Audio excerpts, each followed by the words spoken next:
Alan مस्क, जो खुद को एग्नोस्टिक समझते हैं, उसने एक ऐसा तबसरा किया है जिसमें उन्होंने एक ऐसी हकीकत को तस्लीम किया जिसे बहुत से गैर मुस्लिम मानना नहीं चाहते, चाहे वो सच ही क्यों ना हो।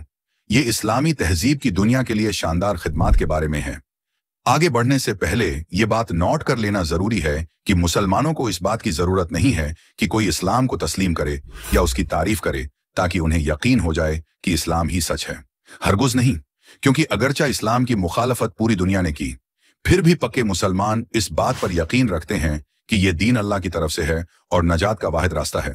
हम ये वाकयात सिर्फ इसलिए बयान करते हैं ताकि गैर मुस्लिमों को इस्लाम की वो हकीकत समझा सकें जिसे बहुत से लोग मानना नहीं चाहते। दरहकीकत अगर हम मुस्लिम तहजीब को देखें, खास तौर पर उसके सनहरी दौर को, तो हमें पता चलता है कि उसने दुनिया को कई मैदानों में खदमात दी, जिनमें फन, तामीरात, रियाजी, तब, फल्कियात, तबीयत, जोग्राफिया, अदब, फलसफा और दीगर शामिल हैं। और उस हकीकत को दुनिया के कई मशहूर गैर मुस्लिम उलमा और नाबिगा अफराद ने भी तस्लीम किया है। एलन मस्क, जो दुनिया के सबसे अमीर तरीन शख्स हैं, एक्स के मालिक और CIO, टेस्ला के CIO, वो प्रोडक्ट आर्किटेक्ट हैं, सिर्फ अपने कामों की वजह से ही मशहूर नहीं हैं, बल्कि दुनिया के मसाइल पर अपने बयानात की वजह से भी जाने जाते हैं। वो अपने ट्वीट्स में अक्सर ऐसी बातें कर जाते हैं जो तनाज़ात पैदा कर देती हैं। मिसाल के तौर पर मई 2020 में उन्होंने खुद कहा कि टेस्ला के शेयर्स की कीमत बहुत ज्यादा है, जिसकी वजह से सिर्फ एक दिन में उसके शेयर्स 10% गिर गए और सरमायाकार मायूस हो गए। उनके सोशल मीडिया पर दिए गए कई बयानात से ये आसानी से समझा जा सकता है कि एलन मस्क इस्लाम के हामी नहीं हैं। मई 2022 में उन्होंने इस वक्त की ट्विटर, अब एक्स, पर मौत के हवाले से एक बयान दिया जिसमें लिखा, अगर मैं प्रासरार हालात में मर जाऊं तो आप सबसे मिलकर खुशी हुई। एक मुसलमान ने उन्हें इस्लाम को तलाश करने की दावत दी तो मस्क ने जवाब दिया कि उन्हें जहन्नम में जाने पर कोई मसला नहीं, जिसका मतलब ये था कि वो कभी इस्लाम पर भरोसा नहीं करेंगे और जहन्नम जाना पसंद करेंगे क्योंकि वहां अक्सरियत लोगों की होगी।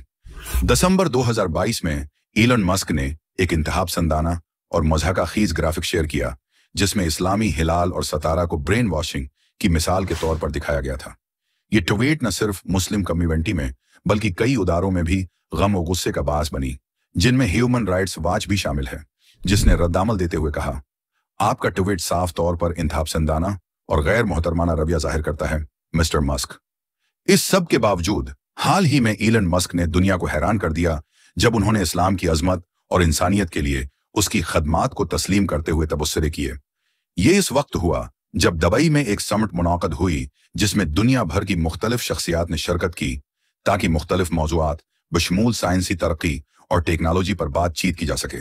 एलन मस्क ने वर्चुअल शिरकत की और अपनी तकरीर के दौरान उन्होंने इस्लाम की साइंसी तरक्की में खिदमात को सराहा और इस हकीकत को तस्लीम किया कि जब रोम ज़वाल पजीर हो रहा था, इस्लामी खिलाफतें उरूज पर थीं और तेजी से तरक्की कर रही थीं। Say like while Rome was falling, Islam was rising, and so you had like the sort of caliphate doing incredibly well while Rome was doing terribly, and that actually ended up being a source of preservation of knowledge and many scientific advancements. वो दौर जिसकी तरफ Musk इशारा कर रहे थे इस्लामी सुनहरी दौर के नाम से जाना जाता है। ये 7वें से 13वें सदी के दरमियान का दौर था। ये इस वक्त शुरू हुआ जब 622 में बगदाद में पहली इस्लामी हुकूमत कायम हुई। ये दौर मुस्लिम दुनिया में साइंसी, इक्तिसादी और सकाफती तरक्की का दौर था।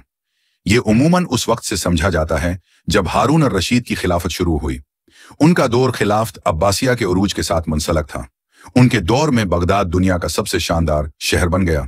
वहीं पहला हाउस ऑफ वजडम यानी बीतुल हुक्मा कायम हुआ। ये एक बड़ा इल्मी मरकज था जहां मुस्लिम दुनिया के मुख्तलिफ इलाकों से उलमा बगदाद आते और दुनिया भर के इल्मी खजाने को अरबी और फारसी में तर्जमा करते। उब्बासियों के अरूज के साथ सल्तनत का असर और रसूख बीन अल अक़वामी बन गया, जिसने अम्मत यानी मुसलमानों की वहदत को अरब कौमियत पर फोकियत दी। कुरान की कई आयात और अहादीस जिनमें इल्म की अहमियत और उसके हुसूल पर जोर दिया गया है, ने मुसलमानों को इल्म की तलाश और साइंस की तरक्की में अहम किरदार अदा करने पर आभारा। अल्लाह फरमाता है, अल्लाह खुद गवाह है कि उसके सिवा कोई माबूद नहीं और फरिश्ते और इल्म वाले भी इस पर गवाह हैं। और एक और आयत में इल्म को बुराई से बचने का जरिया करार दिया गया है।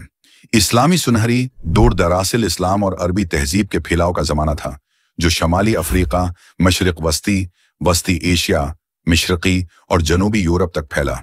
इस दौर में फ़नून, तिजारत और साइंस में ज़बरदस्त तरक्की हुई। इस्लाम ने सदियों तक इल्म को महफूज रखने और यूरोप में नशाह सानिया और रोशन ख्याली एनलाइटनमेंट की बुनियाद रखने में किरदार अदा किया। 12वें से 17वें सदी के दरमियान यूरोपी उलमा बाकायदगी से इस्लामी कतब का हवाला देते थे।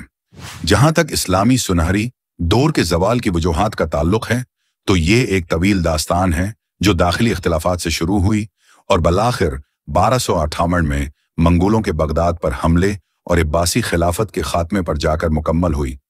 ये था एक मुख्तसर तारीखी जायजा जो एलोन मस्क के इस तबसरे के बाद पेश किया गया, जिसमें उन्होंने इस्लाम की साइंसी तरक्की में शानदार खदमात को तस्लीम किया। मुझे बहुत खुशी होगी अगर आप अपनी राय नीचे कमेंट्स में लिखें। आपका कीमती वक्त देने का शुक्रिया। अल्लाह आपको बरकत दे। अस्सलाम अलैकुम।